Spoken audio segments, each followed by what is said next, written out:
On the pole was John Kaczynski in his first ride on the Kanemoto Racing Honda.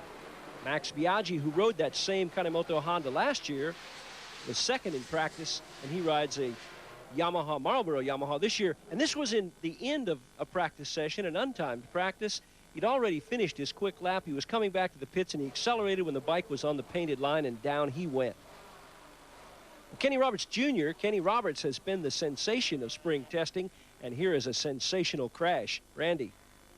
Well, Junior said he just pushed the front end a little bit, trying to go underneath Luca Catalora, and this was an untimed session, and boy, he just really launched himself in the air. And you're going to see the next preview of Mick Doohan, who got off in turn one, which was very uncharacteristic of seeing the five-time world champion go down. This just doesn't happen to him, and it was very much a surprise to all of us. Yeah, just a little low-sider for Mick, but it's unusual to see that Honda touch the ground except with the wheels. Carlos Checa, in his first ride on the Yamaha, the Marlboro Yamaha, also went down the road, and in a big way, as he goes into the gravel and tumbling at high speed. And now, as he comes up, he looks and sees the machine on fire. Carlos Checa was uninjured. The machine was almost destroyed, but the bad thing was that the next day it rained, and he wasn't able to improve his practice times. And now we move up to the start of the 500 race. It's John Kaczynski sitting alongside Max Biaggi, then Kenny Roberts, and then the second Suzuki, two Suzukis on the front row, Nobuatsu Aoki. And at the light, Abe from the second row, Norik Abe making a very good start. You see Abe there. But it's John Kaczynski on the outside on the blue Kanemoto Honda who sweeps into the lead just across the bow of Abe. And Mick Doohan, you see, he hasn't gotten a very good start at all, as John Kaczynski tries to break away. Getting through that difficult second corner with no incident. Temperatures up into the 90s here. And that's Alex Crivier on the Repsol Honda coming alongside Kaczynski. Not able to get in there. Kenny Roberts is now still in third place. Mick Doohan starting from the second row, and of course Carlos Checa, he started from 14th position on the grid. We'll keep our eye on both of those riders, obviously.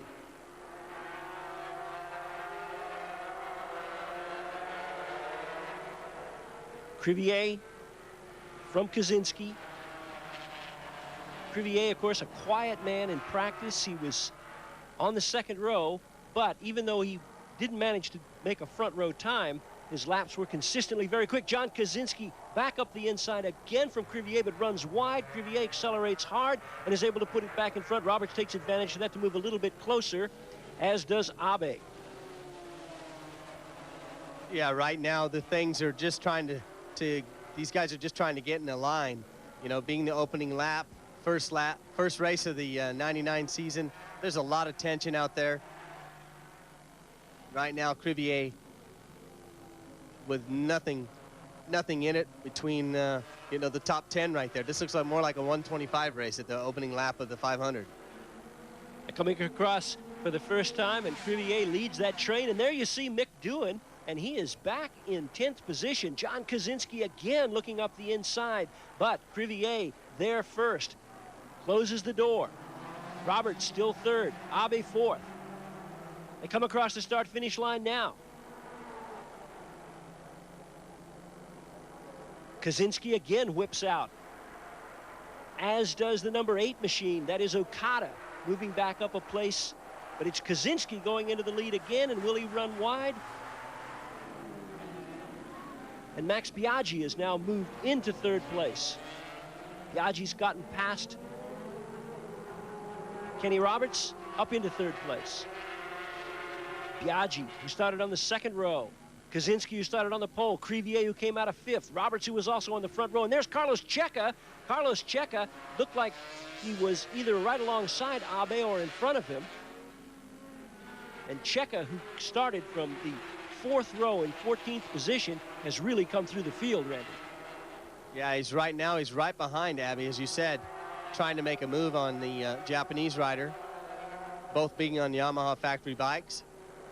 But again, at the front, it's Kaczynski over Crivier, over Max Biaggi, They're heading down for the tightest corner on the circuit. It's a first gear corner that double backs on itself, and we've got Max looking like he's going underneath. Does he do it? Does he do it? Yes.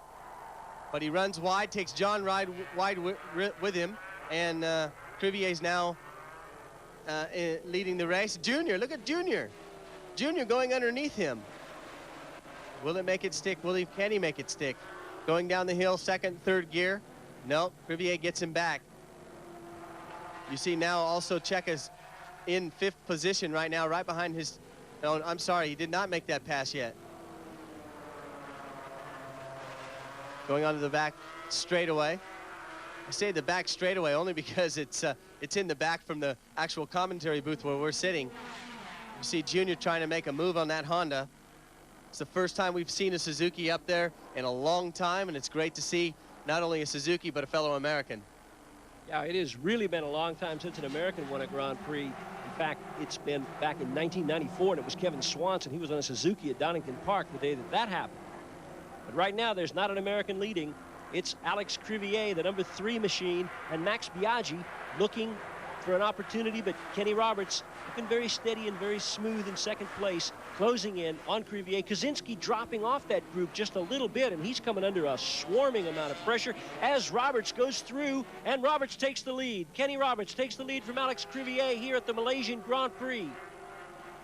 Very close in 3rd place, Max Biaggi. John Kaczynski just a little bit dropped off the back of that group, trying to battle his way back, and Biaggi up the inside, and again he runs wide, Randy.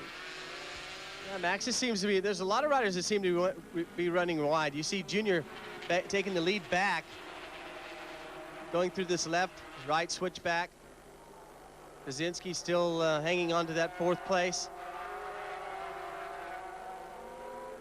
Coming into the double rights, Junior holding his piece. Exiting that corner, you see Max again lining these guys up for that hairpin corner. Let's see if he tries to make that move. This time he remains in 3rd place. You see Abby trying to make a move on John Kaczynski right there. Well, Kenny Roberts takes the lead and is going to see with some empty road in front of him what he's able to do about it. Got enough road in front of him now, no one to balk him. This is the time to put his head down and try and make a break. Alex Crivier doesn't want that to happen, and we're still looking. Mick Doohan still outside the top 6, still back in about 9th place right now. As Max Biaggi closer yet to Alex Crivier, John Kaczynski, and then Norik Abe. Carlos Checa behind them. And again, it does look like a 1-2-5 race. These 500s not spreading out at all. Max Biaggi's going to look up the inside now on Crivier. Into the corner, tight on Junior, tries to go around the outside. Has he run wide again? It looks like he has. He's way offline. Randy Max is looking a little desperate. Yeah, he seems to be making quite a few mistakes. Hard on the brakes. Every time he seems to outbrake somebody, he's just way offline. He's just gone in way too deep. The man that's looking very, very comfortable right now is this guy right here, number 10, Kenny Roberts. The bike looks like it's got a lot of grip coming out of the corners. I've seen Alex Crivier a couple of times try to stay with him hard on acceleration, and that 500 Honda seems to be squirming a lot more than this Suzuki, and the Suzuki seems to be working really, really well right now. Well, of course, with the heat that we have here, the humidity, this has got to be a race where conditioning is very important, and Roberts, I believe, has been training very hard this year, Andy. Well, I remember at the beginning of the season, he was not looking forward to all the preseason testing because Suzuki had him scheduled for 11 separate tests. That's not including the fact that there's 2 or 3 days in those 11 tests. So you're talking 30 days, a little bit more on preseason testing. But right now, it looks as though it's paying off, not only for him with the bike, but for him conditionally. You know, he's prepared. He was ready for this race. You see now they're pulling away from Max, who's in 3rd. Carlos Checa now in 4th position, right behind his teammate, Max Biaggi. Well, checking the lap times, this is now getting into the 2:07s, a 2:07.9 from Kenny Roberts, as he is the first rider to get into the 2:07s here. Pulling Alex Crivier, who's desperate to hang on. Crivier, he lost 2nd place in the championship the last day of the season last year in Argentina when he crashed out and gave that number 2 plate away to Max Biaggi. Now, we'll remember that Kenny Roberts rode for the Medinas, the KR Medinas team, sponsored by Proton for the last 2 seasons, the 3-cylinder machines developed by his father, Kenny Roberts Sr. And prior to that, after 2 years with the 3-cylinder bike, John Kaczynski skates it up the inside there of Abe, desperately trying to get back by, and somebody's down. It looked like Kaczynski, and that is a red machine back there. It must be Abe. It looks like it must be Kaczynski and Abe who've gone down. It is Norik Abe on the ground in some pain. And both of those riders running so well early in the race, well, that's just a big disappointment for Abe, riding for the first time and a big disappointment for John Kaczynski riding for Kanemoto, Abe for the Antenna 3 team. Looking to the back of the picture here, we'll see them come into sight, and John's gone down. It looks like he's torpedoed him. Yeah, it looks like John got in there, that corner just a little bit hot, and I said that in the opening, that corner in particular is very difficult as far as depth perception goes, and it's easy to get sucked into. You saw Max Biaggi making a couple of mistakes in that corner and running wide. It only takes somebody just to be to the outside of you to cause that sort of an accident, but definitely was John's fault.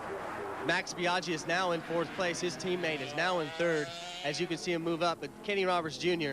just doing a fantastic job right now. 2:07.5, 2:07.6. Here we see a pass.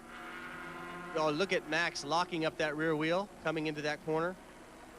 His teammate, Carlos Checo, right on the outside.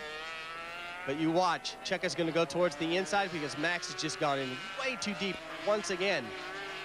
And this is the pass that we didn't get to see as we saw the crash happening between John Kaczynski and, as John Kaczynski would say, Abraham. Well, the 2 riders who had the biggest crashes in practice, and we saw Kenny Roberts' machine, the gravel spinning through the air and destroying itself. The other rider, Carlos Checo, who had a big crash. Those are the guys who are looking smoothest on the day. Roberts hasn't put a wheel wrong all day. As you say, Randy, he's gotten into that 2:07 groove, and he's just become the American Express. And again, that gap continuing to extend. It was Crivier who ran wide, of course. Crivier tucked in, trying to close down on Checo. The Checo's just really looked smooth, and I think right now Crivier is under more of a threat from Okada, at least at this moment in the race, than Checo really is from Crivier. The spring testing, the preseason testing, told the story. It was Kenny Roberts all season long, all preseason, who was putting up those very quick times on the Suzuki, restoring confidence to that team. A lot of people wondered, would he be able to get those lap times and that kind of performance from the preseason testing into the season? Well, in spite of that big crash that he had, as Crivier runs wide there again, and now it is Okada up into 3rd place, and Crivier, for the moment anyway, has lost a place on the podium. And there's Mick Doohan coming into sight back behind them. Doohan stepped it up. And again, these guys slowing each other down maybe just a little bit. Yeah, it's an accordion effect right now that's happening. And, you know, we're closing down towards the end of this race. And, you know, this part of the race is the most difficult part of the race to be able to continue those fast lap times. You know, you've been working all day and the heart rate's up and so on. And we know how fit physically Michael Doohan is. So, you know, I wouldn't put it past him to be able to close up upon him. I don't know if we have enough laps left in this race that he can do it. Checo's still looking really good. Again, in comparison, what I've seen from this bike right here, Kenny Roberts Jr., to the next bike from Carlos Checa, is that those 2 bikes seem to be working better than the Hondas right now. And for the past 5 years, with Michael Doohan winning those titles, we know that the Honda's been the bike to beat, and Michael Doohan has been the rider to beat. You know, in preseason testing, I had a chance to ride with these guys. Kenny Roberts Jr. was one of them, and it was quite funny because he kept saying, well, what do you think about Mick, and what do you think about these other riders, and what do you think about how do I look on this new bike?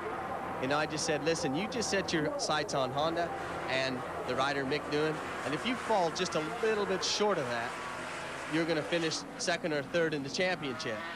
And right now he hasn't been listening to me, has he, Dennis? Because he's out there just cleaning these guys' clocks right now with a 9-second lead.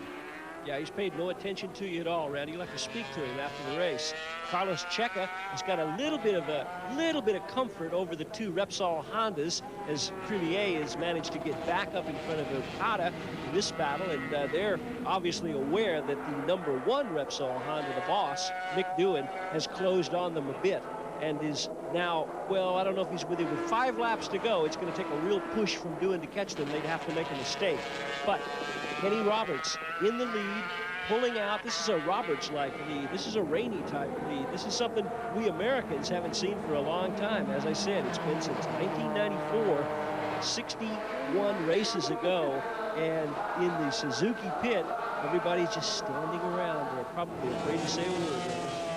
Yeah, the blonde girl there with the big smile, that's Bro. That's Kenny Roberts Jr.'s girlfriend. Again, this guy hasn't put a wheel wrong all day. You know, this morning in the warm-up, we saw him following Michael Doohan.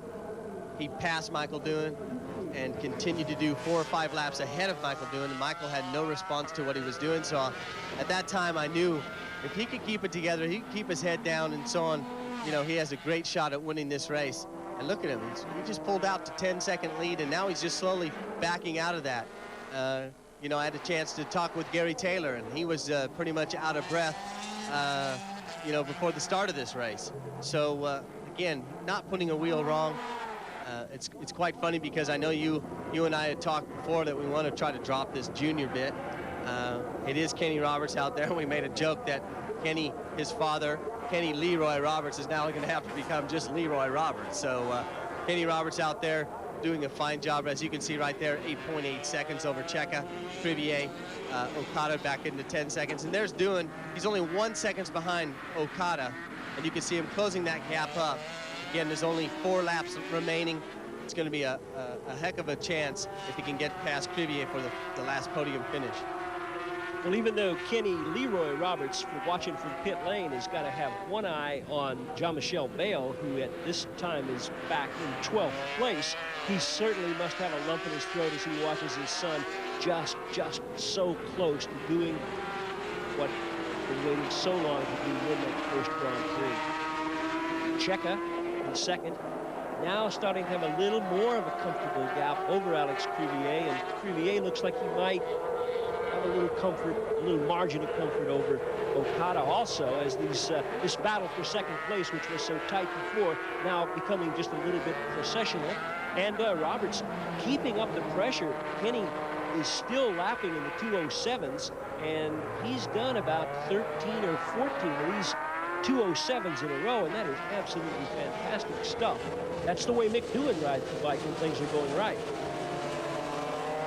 You know, Junior, again, just having a fun race. I know it's fun when you can be able to do that kind of laps pretty much easily. He's not out of shape. He's never been out of shape. Once again, this is Crevier in 3rd place.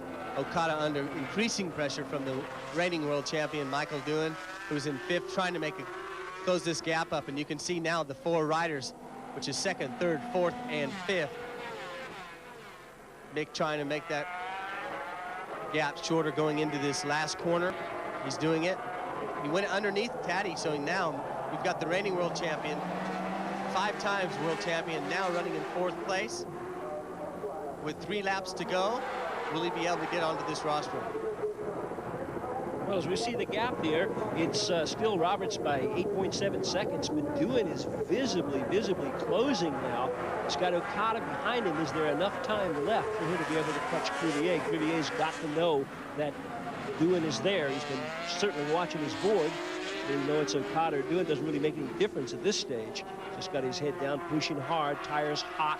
A hot day here in Malaysia. Temperatures, ambient temperatures here, up into the 90s. And there's a quickest lap from Mick Doohan.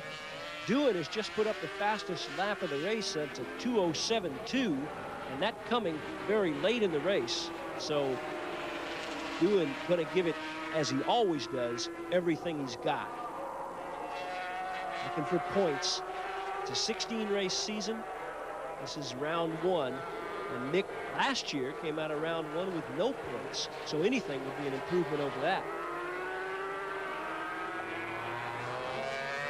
Well, we remember that two of the guys who started in first and second position in this race on the grid, not here at this time. John Kaczynski crashed, took Abe out with him. Max Biaggi's machine broke, and that was after Biaggi was having a pretty ragged race. But to me, other than Kenny Roberts, of course, who has just been phenomenal, the big surprise here has been Checa. Not that he's going so fast.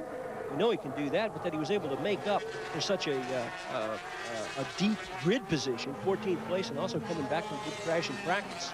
Certainly seems to have a lot of confidence. Mick Doohan riding that machine as only Mick can, head down, going to make these guys earn it. Put as much pressure on them as he can as these final laps tick down. Yeah, right now the response to Michael Doohan coming into 4th place is Crivier's picked up the pace. As you can see, he's closing up on Carlos Checa with 2 laps remaining as they're going to cross the finish line. This will be the start of the second to last lap.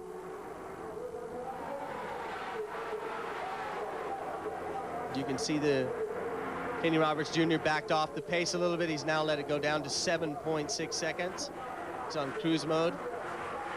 Crivier looking for a way to get by Carlos Checa, but I don't believe it's going to happen because you can watch on the acceleration points, Carlos Checa able to pull away from that Honda, just being able to get that much more grip and that much more acceleration time out of the corners. You can see him open that gap right back up. I believe he'll get back close on the brakes. Crivier can really close back up onto Carlos Checa, but it's the exit that's really important and the one that's doing the job for Carlos Checa right now. And meanwhile, as we watch this battle for second, Kenny Roberts on his own up in first place, just trying to maintain that concentration as the laps tick down. He's completely on his own. That's the time of race, Randy, when you start hearing strange noises from the engine and just saying, let's get this thing home. Yeah, I'm sure part of that's happening, but also, Dennis, it's that little smile just starting to form on his face, knowing that he's got this one in the bag as long as he doesn't have any engine failure or any, so to speak, problems. Looks back over his shoulder now. He shakes his head. He just can't believe it. He is going to come across and win his first Grand Prix. Coming into the last corner now, he's just going to lay it in there. It must take forever to get out of that corner now, and he can see in just a second now he'll be able to see the checkered flag, and you're looking and seeing just what he's seeing as he comes across the line, and Kenny Roberts has won the Malaysian Grand Prix, his first ever win. Checa comes second, and Doohan was quite close there to Crivier at the end. Yeah, fantastic race. You can see Junior probably tears forming in his eyes. He cannot believe it that he just beat Mick Doohan, who, you know, is 5-time world champion. There's a lot of pressure on all those other guys, but Junior just really doing a fantastic job here. Yeah, and you notice that detail. The first hand to touch him on the back was the hand of Mick Doohan, the first one to congratulate him. We look down those results. It's Roberts from Checa, Crivier, Doohan, then Okada, Alex Barros, Laconi, and Juan Borja. Juan Borja, his first ride. Right on down to 16th place, we see Jean-Michel Bale in 12th, and Harada, his first ride on the 500 twin, in 13th position. So it's round 1 to Suzuki in the 500cc World Championship. Its first